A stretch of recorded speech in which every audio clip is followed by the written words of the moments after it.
Mais um exercício de gases perfeitos, agora AFA 2015.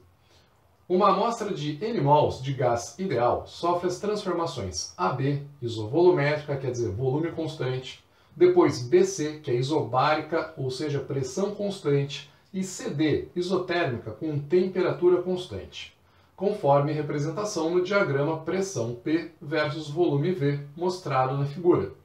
Sabendo-se que a temperatura do gás no estado A é 27 graus Celsius, pode-se afirmar que a temperatura dele em graus Celsius no estado D vale quanto? Olha só, galera, a gente sabe aqui nesse exercício que a temperatura inicial do gás, temperatura no estado A, era 27 graus Celsius, certo? 27 graus Celsius, 300 Kelvin. E aí o gás sofreu 3 transformações consecutivas, AB, BC e CD. A transformação AB é isovolumétrica, tá aqui, ó. Quando a transformação é isovolumétrica, ou isométrica, ou isocórica, como a gente pode chamar essa transformação, a pressão e a temperatura são diretamente proporcionais. Então, reparem que de A para B, a pressão ela foi multiplicada por 2. Tá vendo? Ela foi de 2 para 4. Se a pressão foi multiplicada por 2, então eu posso dizer que a temperatura também foi multiplicada por 2, já que elas são diretamente proporcionais. Então, eu sei que a temperatura em B é igual a 600 Kelvin. Ah, bacana! Agora, o que aconteceu de B para C? De B para C, a gente teve uma transformação isobárica. E na transformação isobárica, o volume e a temperatura também são diretamente proporcionais.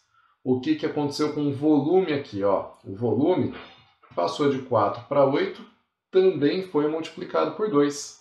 Se o volume dobrou, então a temperatura também dobrou. Mais uma vez, essa temperatura no estado C é igual a 1200 Kelvin.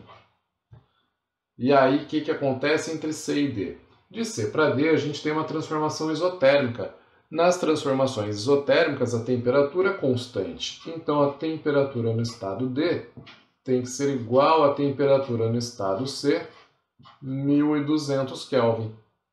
Só que ele pediu a temperatura em graus Celsius.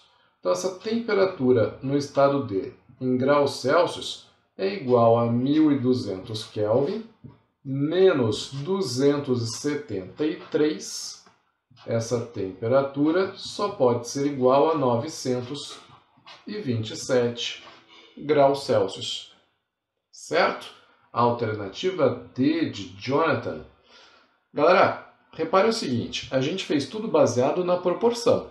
Você pode fazer isso? Pode, é um exercício teste. Pode, e se você fizer, vai ser muito legal. Ah, mas e se fosse um exercício discursivo, o que você faria? Aí, para cada uma das transformações, você teria que aplicar a lei geral dos gases perfeitos ou as leis de cada uma das transformações. Da transformação isométrica, depois da isobárica e aí depois da isotérmica. Aqui, na verdade, não precisaria aplicar nada porque a temperatura permanece constante. Certinho? Então, está feito a alternativa D.